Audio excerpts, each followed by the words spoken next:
Good morning, viewers, and everybody else all over the world.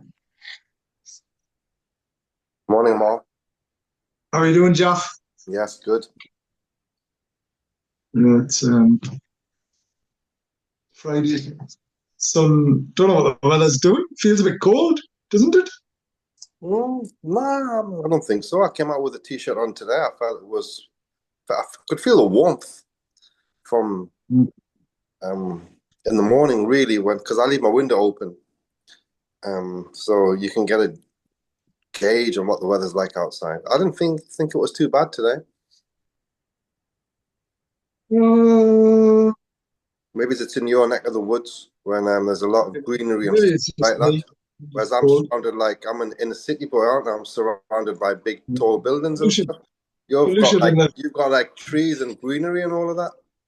Yeah, I don't know about that. Anyway, you're listening to Ammar and Jaff. live on our weekly radio show right here on Spice FM. Each week we'll try and bring some views, news, and one or two clues from the business world. Asian Business Connections aims to connect, support, and promote the Asian and wider communities. And we'll be talking shop quite literally, not just corner shops, whether you're looking to start a business, have an existing business, or you just want to talk business, we can help. We can't help, and we do help. Gosh, end of the third quarter, Mm. isn't it? Is that right? Is it the end of the third quarter? Not quite. No, September's. September, isn't it? Another few more weeks to go. Well, great. We've still got a few more weeks. Brilliant. Woo! Yeah, but it's like coming up to the end of the year. Autumn's coming. Mm. It's been a good summer, though, in terms of the weather. I think I've enjoyed it. It's been a nice, prolonged summer for a change. Yeah. And the thing is, You, did you have a lot of people complain, oh, it's too hot, it's too hot? I mean, oh, and you can't please anyone now, can you? I don't understand it, Ammar. I mean, we all crave the warmth because generally Britain is a cold country. And when the warmth Mm. comes, everyone's like, oh, it's too hot. I'm thinking, are you for real? I mean, enjoy it, Yeah, embrace it. I think it's brilliant. Yeah, it's. I think the challenge, however, was and is, um, uh, the fact that we're not geared up as a country to deal with extreme weather. Whether it rains too much, whether it's too cold, whether it's too hot, we just don't have the systems and the infrastructure. So one of the big issues actually around the heat was anywhere else you would have air conditioning, wouldn't you? Yeah, but I mean, I do feel that we are equipped because if you go to likes of Dubai Mall, when they had like that rainfall that came, their drains weren't equipped for the rain. So I mean, there's always going to be limits to any infrastructure. But I think overall, we're quite well geared up. I would have thought new builds today, especially down south in London, I would presume that they would have inbuilt aircon as a part of their remit. Yeah. So it's probably going to evolve if the weather is evolving a tad. I'm not like one of these environmentalists and all that global warming nonsense, but I think if there is a bit of a change, then yeah, we need to change as well. Yeah, I agree. But I think it's getting hotter here than it's getting rainier in Dubai.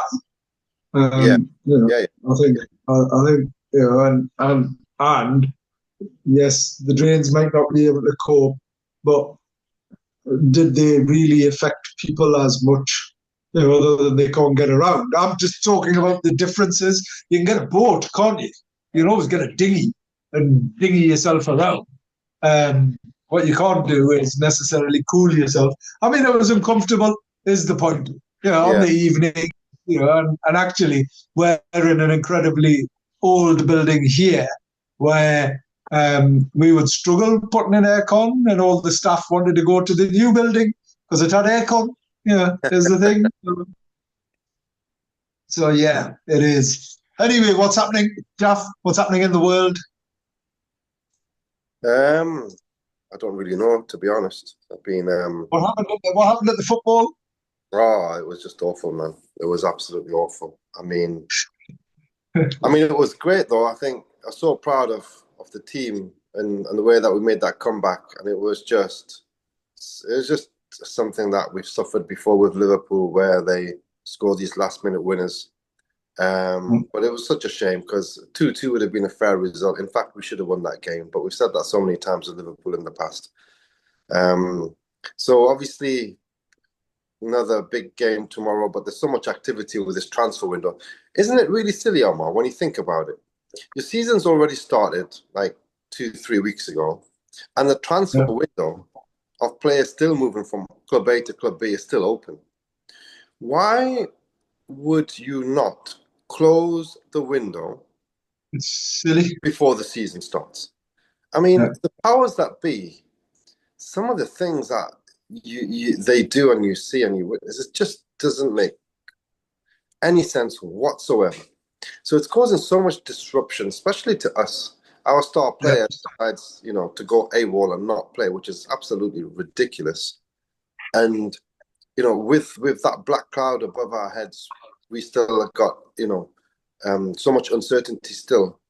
And it's been really, really disruptive for us. But then under all of that, the way that the team have played in the last two games has been absolutely immense. I do feel really confident about this season, even though we've got off to a poor start. But I think the performances have been brilliant. But obviously, it's about results. So hopefully, we kind of go to Leeds tomorrow, and it's a victory, and put ourselves back in the mix with the top teams. Hopefully, I think we desperately need that. But I mean, talking about the actual game on Monday, what a game! It was brilliant, wasn't it? What a game! It was, for the benefit of our listeners who are tuned in and viewers who are tuned in for show business. It's a show about business and every type of business, and football's a business.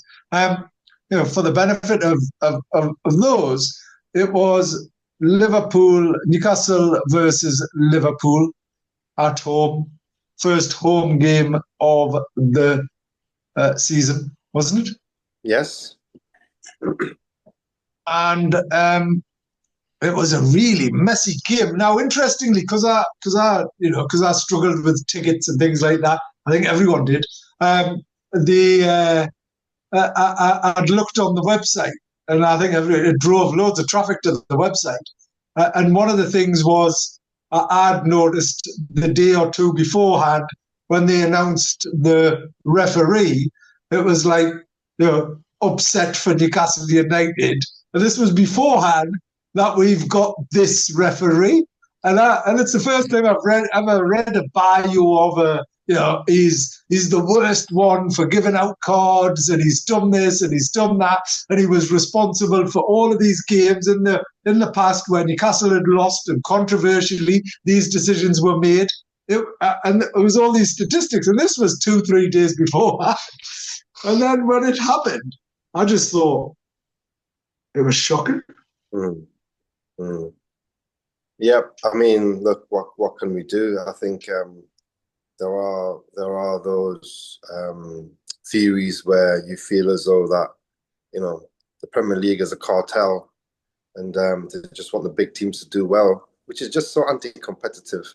Even the PSR rules and everything, it's just all against competition, which is ridiculous. I think that there needs to be government intervention in something like that, because it doesn't make it goes against the grain of. I mean, how can you have a broader law, Ammar, where if you imagine you've got a business and you want to invest £1 million in your business and you want to invest in it, you've got the money and you're not allowed. I mean, isn't that so ridiculous? I've got a restaurant. I want to invest to make my restaurant better.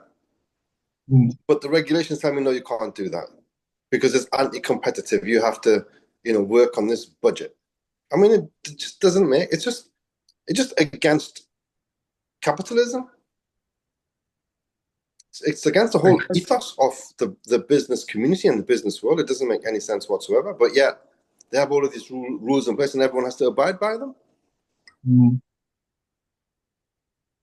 Yeah, it is And interestingly, interesting. Ammar, Man City have actually taken them to court on that basis, but that's been very, very drawn out, and it's taken a very, very long time for them to conclude that case, because it must be so intricate. Why? Well, obviously there's, I don't know, there's 21 allegations that Man City have faced, and they've taken the Premier League to court. And Man City have got this super duper barrister who never loses, and he's on their payroll. I can't remember what his name is, but he's very well known in the industry. And that should have been solved by now, but they haven't got a date to it. But obviously, Man City are making that argument that they should be allowed to spend money and have associated sponsors. Like, for example, Emirates Stadium, Man City won't be allowed to have Emirates as a sponsor because of the connection to Abu Dhabi. It doesn't make any sense. Sorry, say that again. So Emirates Stadium, which is Arsenal Stadium, yes? Yes. So Emirates is their sponsor. Yeah. But Manchester City would not be able to have Emirates as their sponsor because it could be an associated company of Abu Dhabi Investments, whoever owns Man City. So those things they've curbed down on, which just doesn't make any sense. It is crazy, isn't it? So it's I mean, again, why? What? Okay, playing devil's advocate. Why? What's the rationale well, the behind that? rationale is that they're overvaluing those sponsorship deals. Mm. And they're showing that I've done a sponsorship deal with 100 million quid a year with Emirates, and that's generating me another 100 million quid in business, and that's given me the opportunity to spend more money on players, and their wage, my payroll can be within that 80% or 70%, whatever they try and target, because they've showed a channel where there's that income coming in. So that's what they're saying. But at the end of the day, if it's a genuine income coming in, it's a genuine income coming in. If it's overvalued, then I'm sure that there'll be some valuation checks done. I mean, Chelsea just sold their women's football team to themselves for 200 million quid. What? Chelsea just sold. So Chelsea, for the same purpose of showing more revenue in their business, they sold their women's football club to themselves for 200 million quid. Imagine Newcastle United when Ashley sold it was for 230 million quid or something. And Chelsea is selling their football club, ladies football club, to themselves for 200 million to avoid PSR issues. That's brilliant. I think we all need to do a bit of that, don't we? Well, Newcastle need to do something.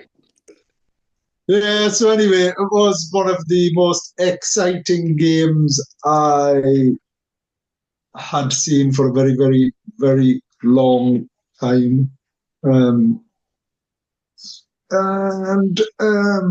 Yeah, it was. It was brilliant. If we had Isak, we would have won that game. If we had Well, Isak, we would have won the previous one as well, right? We would have won the one that we. I think the saddest thing was quite simply the fact that we should and could have drawn. That would have been. I mean, we should have won, obviously. But the draw was like, coming from so far back with 10 men to get 2 goals was just brilliant. But imagine being that 16-year-old Jeff. Oh. What a oh my God! Imagine that. Just is the thing. I just feel, it's like such a big deal, is what it is.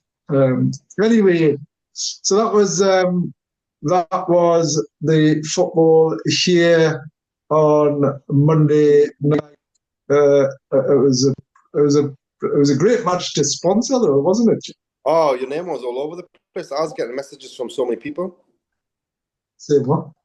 just saying, "Hi, man. You know, your mate is proper famous, him." What my famous him. Um, Infamous is what it is. That But was really yeah, good. That so was that was okay. so is that like a hard thing to try and get done, Ammar, especially on the big games like that? Yeah, yeah. It's like a really big deal. And for me, it was like probably one of the biggest games of this season. The Yeah. first game, against Liverpool. And it's actually a really, from a business perspective, right? I appreciate it was my name and I was going to put it under a business and whatever else.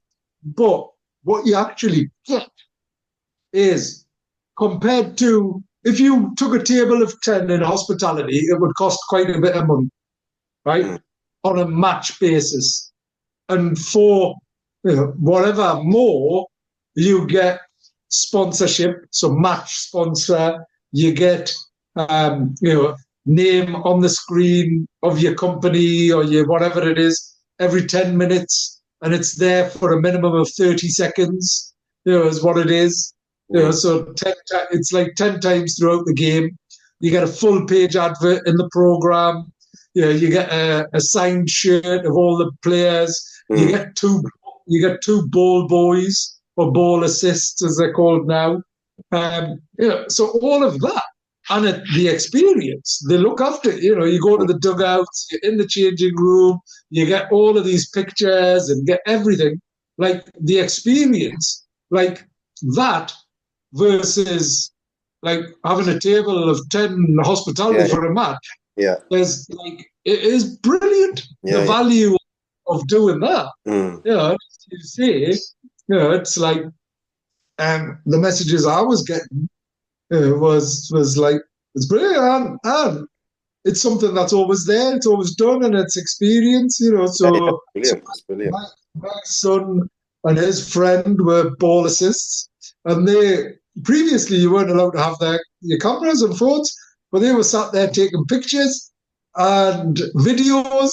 So George was behind the goal, and he's got like one of the best angles of the goal being scored, and things like that. And my son was right next to the VAR, so Okay. he was in the centre half of the game, Yeah. and obviously his number one footballer is Mo Salah, so he's got loads of pictures of Mo on the pitch, type of thing. Yes, sadly, my son remains a red. So because he was a red, it was like a really, really, really big deal. So anyway, yeah, check out. So other than football, is anything else going on in the world? Jeff, the world's going too hot. So we missed Well, you. yeah. We missed you last week, and I had this big debate around what is the meaning of the world has gone to pot. And I've done some research and shared it. And Alan Curry was on, and Hassan came on, the award winner. He was brilliant. They're doing well. Burger Drop. Oh yeah, I think they're doing really good. Really good. He's a good boy. He's a smart kid. Yeah, very. Yeah. And just a really nice, humble Yeah. person. Yeah. Is what he is. So it was, from that perspective, it's it's a really big deal. But it was lovely to have him. As in, and the reason why I mention it, and the reason why I'm looking over here is um, um,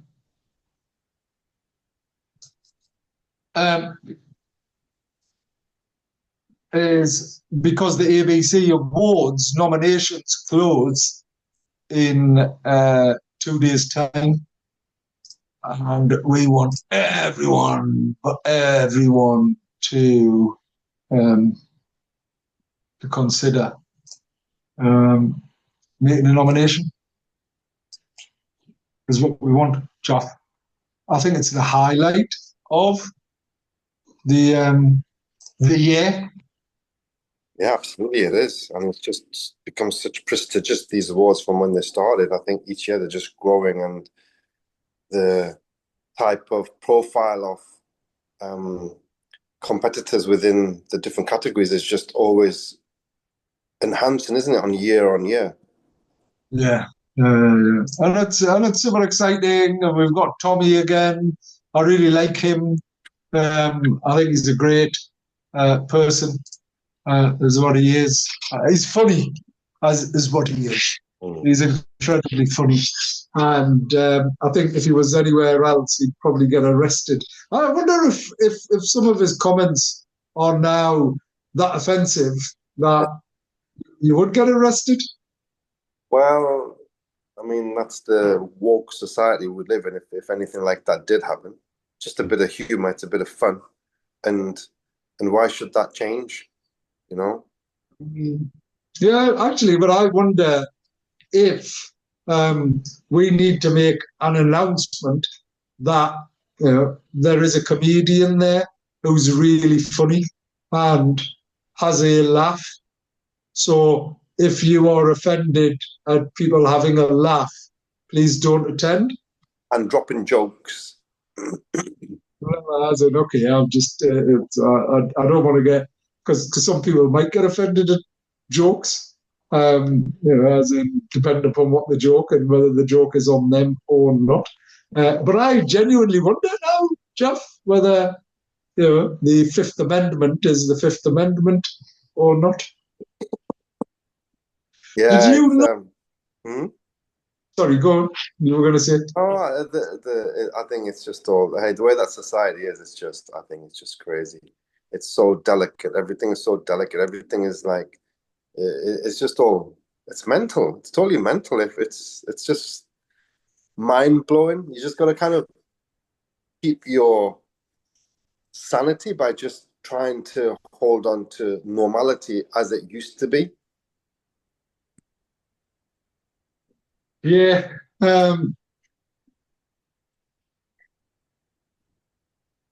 Did you know? And I don't know why I've thought about this, but I was just thinking about people, um, um, and Washington in Tyne Weir. Jack, Mm. did you know? Actually, I'll tell you why I was thinking about it. It was the the Fifth Amendment and the Constitution of America, or the United States of America. But did you know that the town of Washington and Tyne Weir has a direct historical connection with the United States of America? Well, did they not take the name for Washington from there? Because it is it is the ancestral home of George Washington, the Right? first president of the Yeah. USA. His parents lived there. Really? I didn't know How that. crazy! How crazy is that? It's unbelievable. So here's the details. So Washington Old Hall, so it's still standing in Washington Village, now managed by the National Trust, was the family home of the Washingtons. George Washington's ancestors lived there before the family line moved south to Sulgrave in Northamptonshire and later across to Virginia in the 17th century. Wow. The Washington family name itself comes from the town. Washington roughly means the estate of Wassa's people in Old English. Did you know that? That's interesting, isn't it? So Washington roughly means the estate of Wassa's people. Wassa's Uh, people, just like Wassa's people. Washington. Wassa! Wassa! Yeah, that was a Budweiser advert, wasn't it? Wassa! was classic. Because of this, Washington, Tyne and Wear is considered the spiritual birthplace of the USA's founding father. In fact, the American flag's stars and stripes are thought to have been influenced by the Washington family coat of arms, which features red and white stripes and stars. That's brilliant. This link is celebrated locally and internationally. Washington Old Hall regularly welcome American visitors, and the friendship agreement between Washington, Tyne and Wear and Washington, D.C. was signed in 2006 to recognize the shared heritage. The connection is a source of pride and tourism for the Northeast, with regular cultural, educational, and diplomatic exchanges between the two Washingtons. So in short, America's first president, George Washington, traces his roots back to Washington, Tyne and Wear. We made America. We made America. Yeah. England. I've had this flag here for like 10 years. Yeah. Now it's an offensive thing, isn't it? It's freaking ridiculous, man. Everything's so stupid, isn't it? You can't wave a flag, and there's people who get offended by waving the British flag. I mean, I just don't get all of this madness. I don't. But I'll tell you, I love the fact that we made America. Are you laughing at? Well, it's look, Britain has been involved in the making of many a country. I'm not talking about the Northeast. Well, yeah, but fine. Washington, amazing. It's a great story. It's a shame that there wasn't much more made of that. Well, I only found this out a few weeks back when Craig Conway said, "Oh, Washington," and we were talking about Washington and how it's actually built like American type of. So Washington, it's the new Washington was built on a grid type systems where they have, and it's a horrible place. But anyway, yeah, I wouldn't particularly want to live in Washington. I don't know very many people who would, to be honest. Yeah. But anyway, it's a great place. I'm joking because Jamie, our producer, is in the message saying it's a great place. Hey, it's a very complicated place. If you're not familiar with it, you get lost quite easily, and it's built on grid type systems and whatever else. I think even the areas are numbered and things like that. A bit like America. It was a new town, is what it was. But yeah, I thought that was really interesting, and I think we should all make a big song and dance about it. Do you know? I think it'd be great for the region if that profile is raised. I think anything that's going to raise a profile of the Northeast, I think it's a good thing. I think we really, really do need that, because I'm going back talking about the world, but talking about economics and what's happening in the UK. I think a lot of people that I speak to, they're fearing what's going to happen in the October budget. And why should that be the case? Why should every single budget be all about, oh my God, we're scared of what the government's going to do and there's going to be increase in taxation and A, B, C, and D.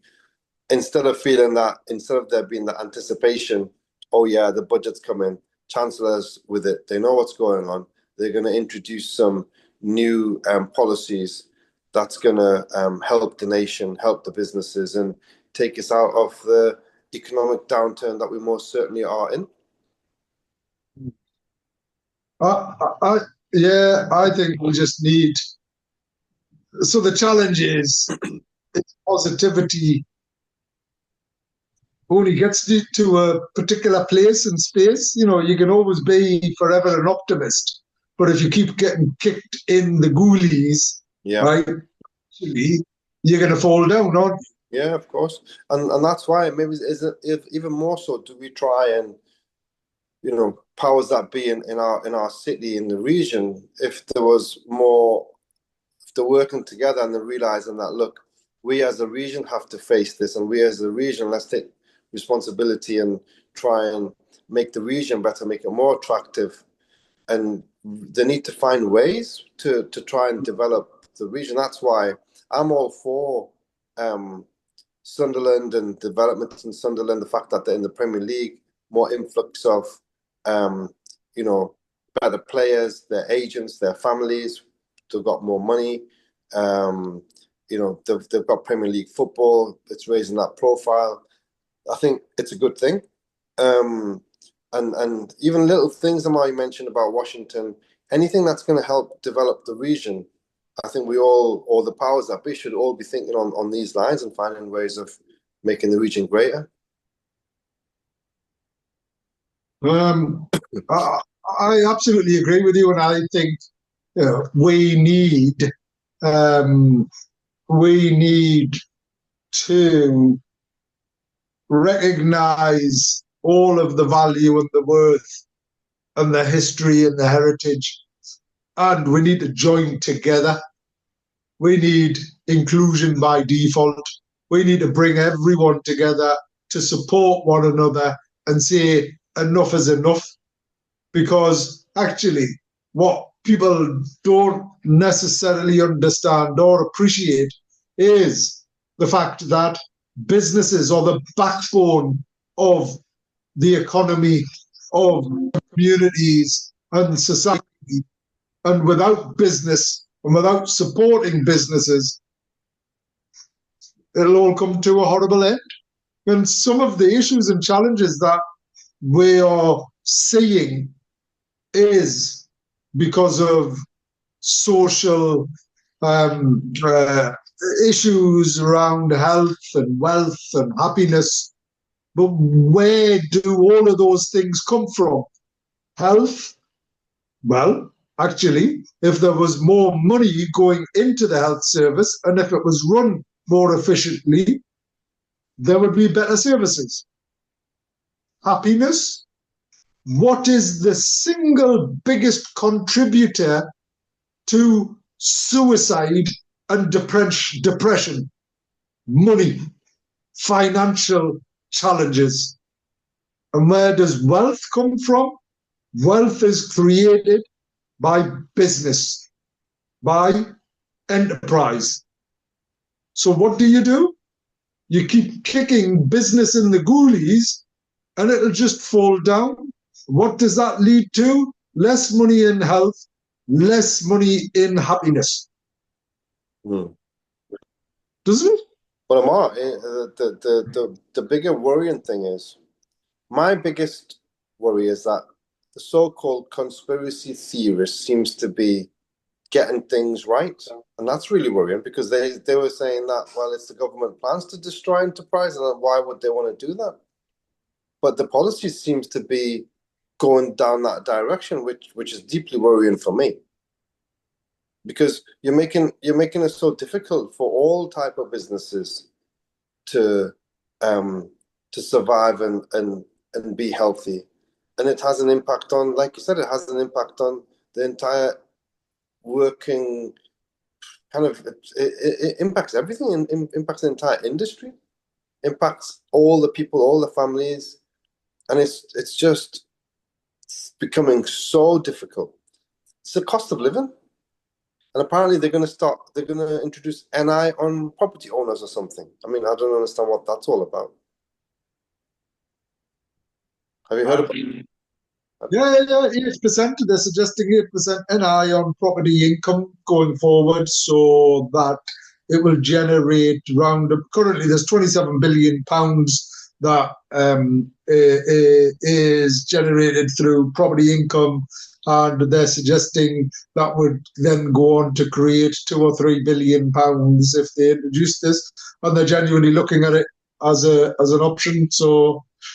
Yeah, there's a whole host of things, and these are the things that I'm talking about. But actually, no one collectively is, I feel, truly representing us, Jeff. Mm. And as yes, chambers of commerce, yes, sadly, all of the trade bodies have some link to government, Mm. Well, and consequently, they will not necessarily come out and say or state things as clearly or concisely as they could or should. mm.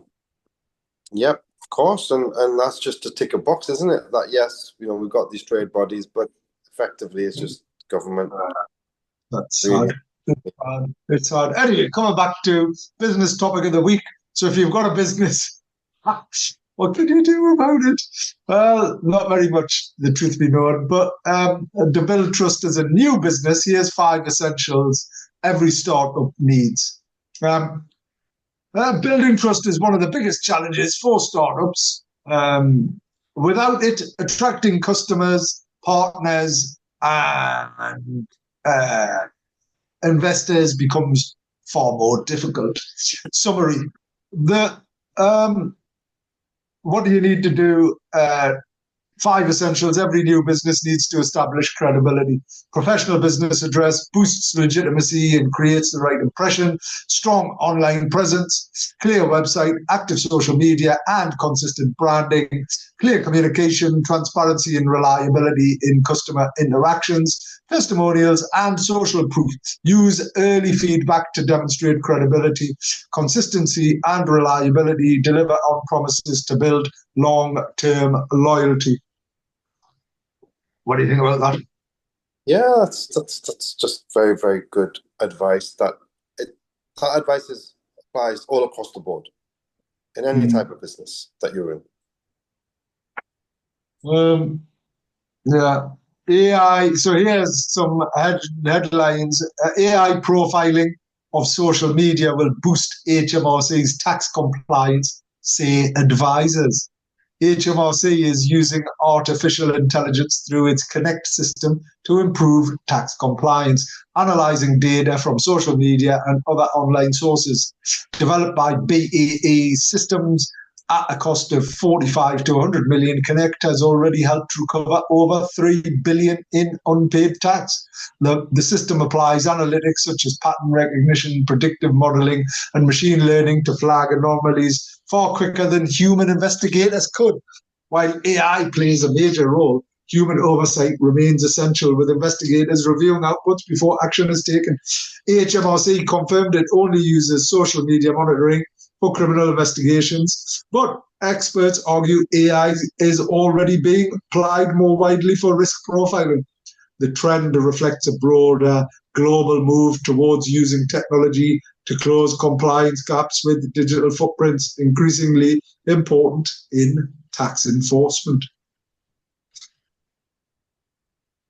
I mean, I don't really know what to say about that. I think that it's like Big Brother, isn't it? It's like Big Brother. Yes. Those are the things that everyone was so against, but I think it's just coming in slowly with the using AI as the way into that world. And I think it's dangerous that everyone is getting snooped upon, and I think that's not what freedom is about. I thought free country, yes, you should comply and pay your taxes and A, B, C, and D, but you should be able to live your life with it without being snooped upon on a minute-to-minute basis, because that's what it'll be. I think you're right, and this whole intrusion in banking, open banking, all of these things I think are relatively concerning. Yeah, very much so. I mean, in other news, it's crazy what's going on in the world more generally. On an aside from a flag raising, the division that's being created is ridiculous. And then the wars continue. I think what's going on in Gaza, it was interesting to see the UN stand together and 17 countries make this announcement that they are horrified by Israel's actions and strongly state that they shouldn't occupy and take over Gaza and whatever else. But they're doing it. That's happening anyway, isn't it? They're just going to do whatever they wish because the UN, for what it is, I mean, it's a great concept, but it's not worth anything. You might as well dismantle it, really. Because what does it do? It doesn't really do anything. It might be a good ideology that, yes, we're United Nations, all the nations unite together, and for the greater good of the world. That's what it's supposed to do in essence, but it doesn't have any power to do anything. Because America will do what they want, the Russians will do what they want, the Israelis will do what they want. Who's going to go and stop them? Collectively, the UN have got some diplomats together in this room, and they're going to raise an objection about what? And then the Americans are just going to veto it. So your objection doesn't mean anything, or whatever you want to push through, it doesn't mean anything because the vetoes exist. And even without vetoes, people are doing whatever they want anyway. You can't have double standards in the world where 1 minute one country does something, you all kind of, go after them and you're making big noises about it. Another country does exactly the same because they're your allies, you don't say anything about it. If you have a world of double standards and injustice, then of course people are not going to, your credibility of your organization is going to be impacted. So, I mean, the UN is not a powerful organization at all. It's a great organization. The ideology is brilliant. If they could enforce what it was set out to do, it's so good for humanity, but they don't have the power to do anything. Yeah. Right. Let me just very briefly talk about this. Give me 1 second. I'm hoping everyone can see that. Well, it's that time of year again. The ABC Awards are back. The Northeast's most inclusive and exciting celebration, shining a spotlight on incredible people, businesses, and community champions. With categories for everyone, the ABC Awards are your chance to recognize those making a real difference. Fun, vibrant, and reaching over 2 million people. These awards don't just celebrate success, they create it. So whether it's yourself, a friend, or a colleague, don't miss out. Nominate today and be part of the region's biggest celebration of inclusion, innovation, and inspiration. Amazing. What do you think about that? Amazing, man. Amazing. Anyway, so they're happening. I think there's some really exciting things going on. Just bank holiday, how was it in the city centre? Bank holiday, it was okay. It was match Like day. the weekend? The weekend was all right. The whole weekend? It's never the biggest one because there's a lot of people that are away for that weekend and stuff. And there is influx of people into the city, but I think you still lose more than what you gain in. But I think Monday, with the football being on Monday, I think that was a big night. There's a lot happening on the quayside, Ammar. There's the whole of the quayside, the strip right in front of the river is closed because Red Bull have got that bike show. So they've like created like a circuit for motorbikes to come and do their thing. So that's been closed for the whole week. That's going to be quite exciting for those that What want. is it? So it's like it's a Red Bull motorbike show. So they create like a circuit. So they've got lots of they created peaks and earth and everything. So they're gonna be. It's like when they ride rough on the roads, they've basically created that on the. So yeah, that's happening this week. And there was also a pirate ship, from about 500-year-old pirate ship that was here for a good few weeks. That's just left last week, I think. So yeah, the city centre, I think they're trying to be active, but I think August is usually difficult with people going on holidays and stuff like that. As soon as you get into September, when the kids are back to school and there's a bit more normality within families, I think things go back to normal a bit.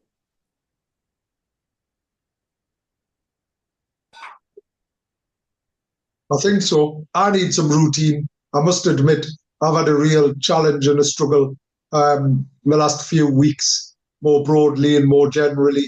But there's been some great activities. I mean, just want to mention a couple of individuals and organisations that we've been working with, Jaff. So Chris and Phil from One to One Business Links. We're collaborating with them. They're great people. You know Phil Andrew from Oh, an energy cost reduction. I mean, what's he like, Jack? oh man, Phil is just, first of all, when you're looking to do business, especially in the world of energy, Ammar, because you get so many calls every single day, random calls, you kind Yeah. of lose trust with everyone in that industry. You just think that, oh, you're there just to rip us off. So first and foremost, when you meet Phil, just because of the relationship that we've had, via ABC, and you know that you 100% trust him, but it's so that was already there from a long time ago. But then when you start to work with him, he's always wanting to go out of his way, does work whatever time of day it is. You can send him messages. It's not like a 9 to 5 situation. It could be after hours, and he's very, very responsive, very, very helpful, and he solves a lot of problems. And ultimately, he finds you the best deal, and saves the business lots of money. And that's what that's why he's so brilliant at his job. Well, he is. He's just a genuine person and has been involved in supporting businesses for such a long time. Um, uh, and from that perspective, um, you can't. I can't emphasize enough that we're working with credible partners and people who are there to support.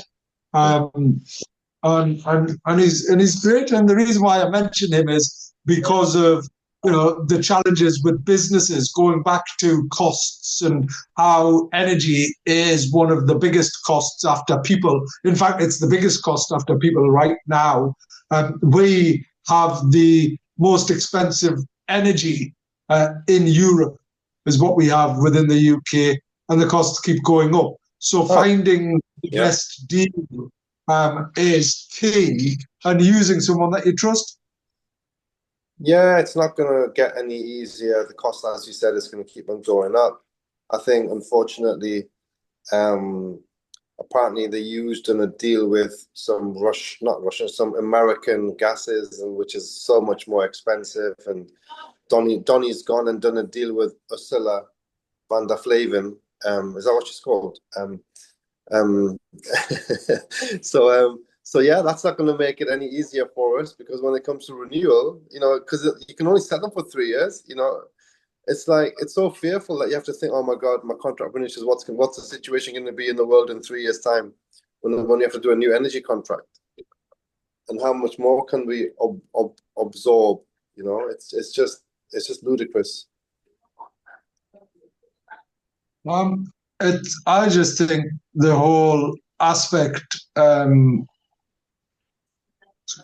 is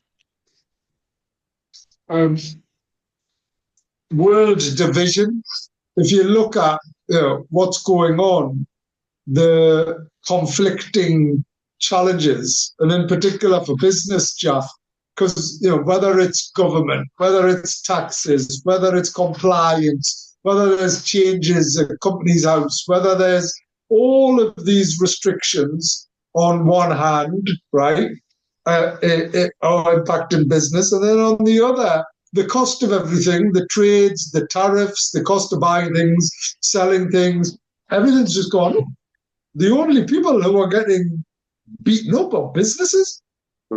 Yeah, it's wild. It's really wild. And I think, like you said, I think we need to maybe have a sit down and have a lunch and try and cut this and understand really the reality of what it is and what it seriously holds for businesses, because I think there needs to be a reset and a rethinking of how we go about it, and how it's all about survival now, Ammar. It's not about, yeah, we can have business. And I mean, the thing is, would you invest in another business right now and invest millions of pounds?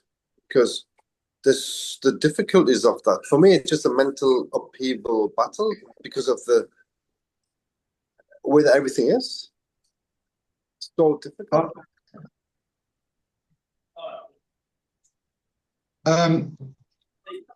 And on that basis, what's the positivity? Well, did you know sorry, just to hear some positive other relevance and reference, because I think it's important for us to at least talk about these things. So, world leaders and global connections. I've mentioned George Washington, Saint Bede. So that in Jarrow, 7th century, Jeff, the Venerable Bede, regarded as the father of English history. Okay. His scholarly works shaped European learning. So all over Europe, his works taught people. Catherine Cookson, South Shields, one of the UK's most read novelists, influencing generations and exporting Northeast stories globally. William Armstrong, Newcastle industrialist, engineer, and philanthropist. His inventions and Jesmond residence shaped Newcastle and beyond. What do you think about that? Amazing. We've got great stories. We've had great people in the region over the years. I think we've got great people like yourselves today, and hopefully it becomes we have greater people in the future, and we lead the way and take the UK out of the mess that we're in. Well, I think we all need to work together, don't we, is what we need to do. And for me, it is about communication, collaboration, and celebration is what it is. One of the things and one of the great pioneers of those statements and bringing people together, because it goes, we started with sport, let's finish with sport, was the late, not the late, the person, like some of the top sporting personalities have really addressed divides, haven't they? So Muhammad Ali, I was talking to Neil Marshall, he's a director, film director, he's making a movie of Muhammad Ali, and in particular, Muhammad Ali's visit to the Northeast. And it's quite exciting. Yeah, brilliant. That'll be really good. And given how big of a deal Muhammad Ali was and is, I just think there's a real opportunity to showcase our Northeast for the world, and to the world is what it is. So I want to just briefly end on, here's an amazing picture for us all. Jeff, what do you think about that picture? Where is it? Can you see it? Oh, yeah. Brilliant. So that's Muhammad Ali, and that's my dad. Oh, man, how good is that? On the hour, every hour, from the heart of the community to the pulse of the world. Brilliant. Spice Radio News. Catch up soon. The chickenpox vaccine